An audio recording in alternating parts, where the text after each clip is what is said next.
Bonjour tout le monde. Dans cette épée, je vais présenter comment configurer un routeur comme relais DHCP. Donc, j'ai pris 3 réseaux,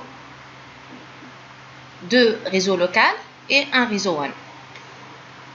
Donc, je vais commencer par configurer les interfaces des routeurs.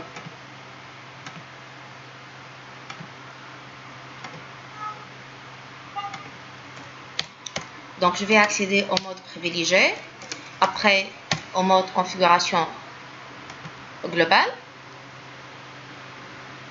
Et je vais commencer par, excusez-moi, configurer tout d'abord, pour différencier les deux routeurs, je vais les nommer, désactiver la recherche de domaine pour éviter toute erreur de saisie. Et je vais commencer par la première interface, donc giga 0 sur 0. Donc je vais commencer par l'ouvrir. Après, je vais attribuer la première adresse dans ce réseau. Donc je vais donner pour 1.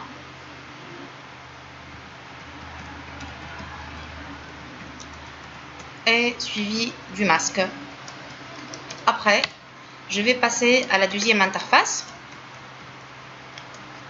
Donc on a ici clock. Donc le routeur R1, c'est lui qui va synchroniser. Donc on doit lui ajouter clock rate. Donc on commence par l'ouvrir, no shutdown. Après, on précise donc l'adresse. Elle va prendre la première adresse dans ce réseau, donc 3.1. Et on va ajouter clock rate. Je vais choisir parmi ces valeurs de débit, je vais choisir 64 000. Je vais afficher le fichier de configuration afin de vérifier les valeurs que j'ai saisies. C'est bon. Et j'enregistre la configuration. Donc, je vais copier le fichier running config vers le fichier de démarrage qui est le startup config. Après, je passe au deuxième routeur. Je vais répéter les mêmes étapes. Donc, enable, après configure terminal. Je vais changer le nom de l'équipement, hostname R2. Je vais désactiver la recherche de domaine. Et je vais commencer par la première interface. Je vais l'ouvrir et préciser la première adresse dans ce réseau qui est 2.0. Elle va prendre 2.1.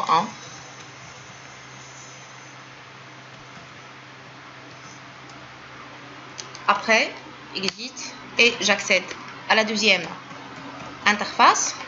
Je vais commencer comme d'habitude par ouvrir cette interface.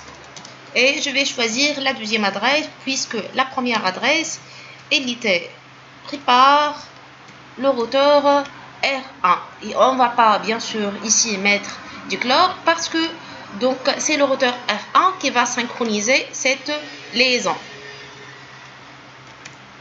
Donc sortir de mode de configuration spécifique et je vais afficher le fichier de configuration afin de vérifier ce que j'ai tapé.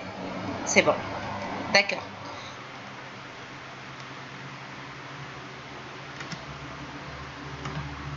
Donc, toutes les interfaces donc, ont le couleur vert. Je vais vérifier la connectivité entre les deux routeurs. C'est bon. OK.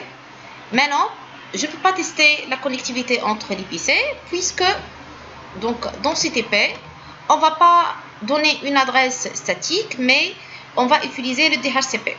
Mais puisqu'on veut qu'un seul routeur qui soit un relais DHCP, donc on doit configurer un routage pour que les PC de cet côté, dans ce réseau, peuvent prendre une adresse à partir du pool d'adresses qu'on va le mettre ici.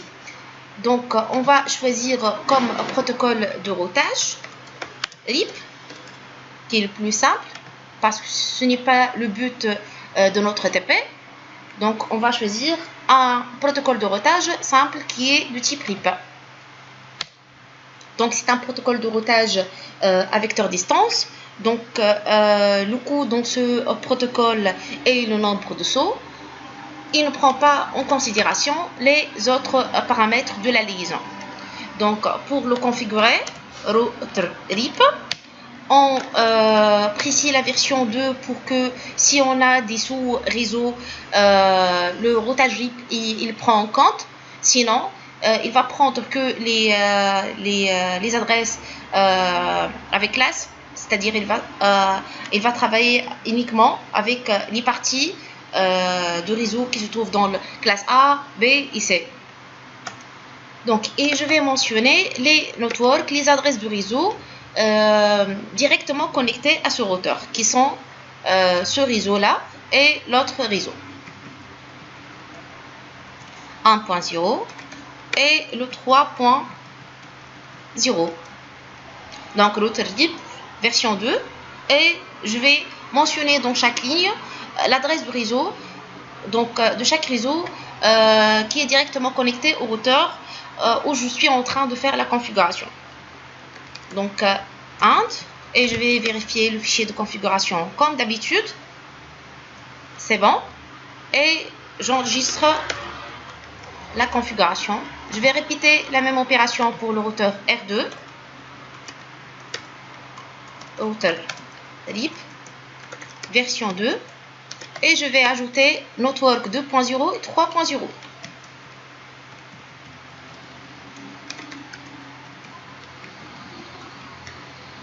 C'est bon. Et je vais vérifier le fichier de configuration chez running config. C'est bon. Donc, je fais copier running config, startup config. Et je vais afficher la table de routage pour vérifier que les nouvelles routes sont insérées. Donc, show IP route. Donc, on trouve R pour dire le protocole RIP. R pour désigner RIP.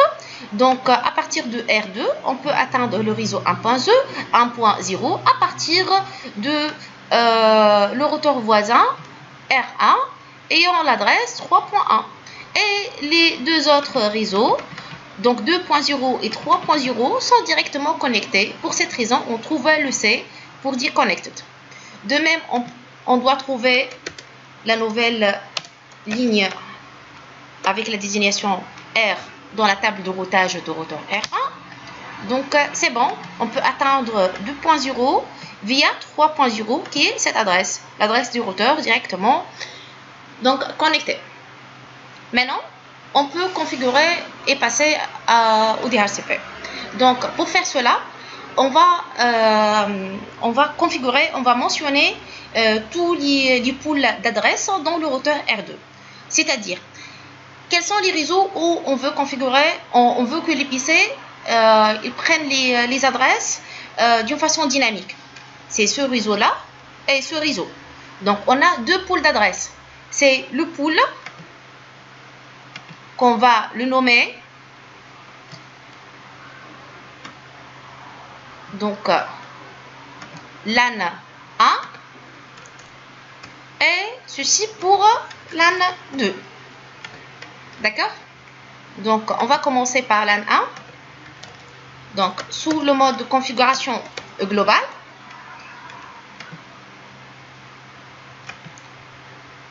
Donc, IP, DHCP, pool, et je vais mentionner, et je vais donner un nom pour ce pool. Pool comme si, un ensemble des adresses. Ensemble, comme si par exemple un paquet, etc. Donc, un ensemble de quelque chose. C'est ça le pool. Donc, ici, on va construire ensemble d'adresses. On va le nommer LAN 1. Donc, pour ne pas tout tourner, vous pouvez utiliser point d'interrogation. On va commencer par mentionner le network. Donc, network, il va vous dire, donc, insérer donc l'adresse donc de network séparée par en décimale séparée par point. Ensuite, on doit mentionner le masque. Aussi, il faut mentionner le routeur par défaut, c'est la passerelle de ce réseau. Donc, default router. Et l'adresse par défaut de ce routeur, ça va être le 1.1. C'est cette adresse. En fait, ce PC, il va envoyer une requête DHCP request. Cette adresse, elle va passer vers le routeur R1. Et le routeur R1, à travers de cette interface, il va diffuser une requête de DHCP pour chercher est-ce qu'il y a un serveur DHCP qui a le pool donc, de ce network. Donc la requête elle va être transmise à ce routeur R2. Il va essayer de balayer la configuration qu'il a. Il va essayer de chercher est-ce qu'il y a un pool ou le default router ou la passerelle, c'est l'adresse de cette interface. Si c'est le cas, donc il va envoyer donc le pool au routeur R2 et il va faire l'opération donc de distribution, de discussion pour offrir donc la réponse de request, c'est il va donner une offre, il va faire offer pour offrir, pour proposer une adresse IP.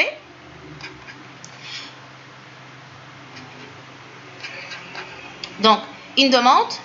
Suite à cette demande, on aura une offre. Le PC, il va répondre par request. Donc, si l'adresse n'était pas prise par un autre PC, il va acquitter cette adresse. Il va le confirmer. Sinon, il va lui donner une nouvelle offre, etc. Il va boucler. On appelle ça. Je vais juste confirmer, c'est bon, on appelle ça DORA. C'est demande, offer, request, acknowledge, c'est-à-dire un acquittement. D'accord? Donc, je vais revenir ici. Excusez-moi. D'accord. Je vais sortir de DHCP config pour revenir à configuration. Maintenant, on a juste, si je vais vous montrer le fichier de configuration, on a déjà IP DHCP pool LAN 1 avec le network qu'on a précisé et le default route. On va ajouter le deuxième pool qui est le pool de ce réseau. Donc, on va revenir vers configure terminal, IP DHCP pool LAN 2, network, l'adresse du réseau. Non, c'est 2.0. Il ne faut pas se tromper. Et le default router qui est la passerelle dans ce réseau. Si par exemple on a un serveur DNS, on peut aussi le mentionner dans le pool pour qu'il prenne en charge dans la configuration donc qu'il va l'offrir. Donc et je vais vérifier. Donc on a donc les deux pools bien configurés. Maintenant, on va tester. Donc, dans ce PC, je vais juste faire ici, donc je vais cliquer sur DHCP.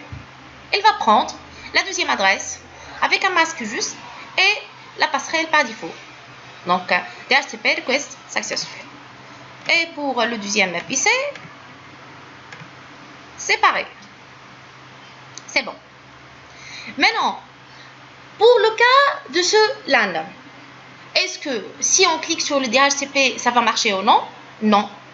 Donc, et je vais vous expliquer pourquoi. Donc, il va attendre la réponse d'un serveur DHCP, mais c'est la pipa qui va répondre pour attribuer une adresse fausse. Elle commence par 169. Donc, pour dire que le DHCP il est failed. Donc, il n'a pas arrivé à trouver un serveur DHCP. La question qu'on doit la poser, est-ce qu'on a mentionné, on a indiqué à ce routeur quelle est l'adresse IP de serveur DHCP où on a le pool? comme si on va dire à une personne, essaye de chercher un papier bien défini d'une personne. Mais on n'a pas indiqué à la personne qui va aller chercher où se trouve la personne qui a les papiers. Donc, c'est pour cette raison, on doit accéder à cette interface, à l'interface du passerelle, et lui indiquer, tout en utilisant une commande pour mentionner l'adresse de routeur où on a les poules. Donc, ici, on accède à l'interface et on va dire IP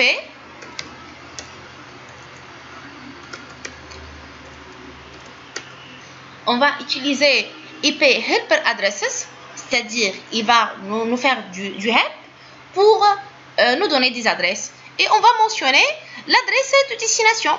On a deux adresses du routeur. On a cette adresse et cette adresse. On peut choisir l'adresse qu'on veut, mais je vais choisir cette adresse pour minimiser les problèmes de routage. Donc je vais choisir 3.2. D'accord. Et je vais enregistrer comme d'habitude. Donc l'adresse, la commande, je vais le répéter, sous l'interface, on fait IP helper addresses et on ajoute l'adresse du routeur, donc où on a mis le pool. Ici, c'était même un serveur qu'on a mis. Si par exemple, on a ici une machine qui joue le rôle d'un serveur DHCP, ça sera pareil.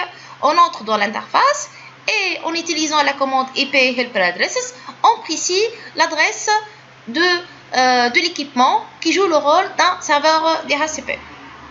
Donc, maintenant, déjà, elle a pris une adresse puisque déjà, j'ai cliqué sur DHCP. De même, ici, donc elle a pris la troisième adresse avec les informations justes. Maintenant, on va tester le ping.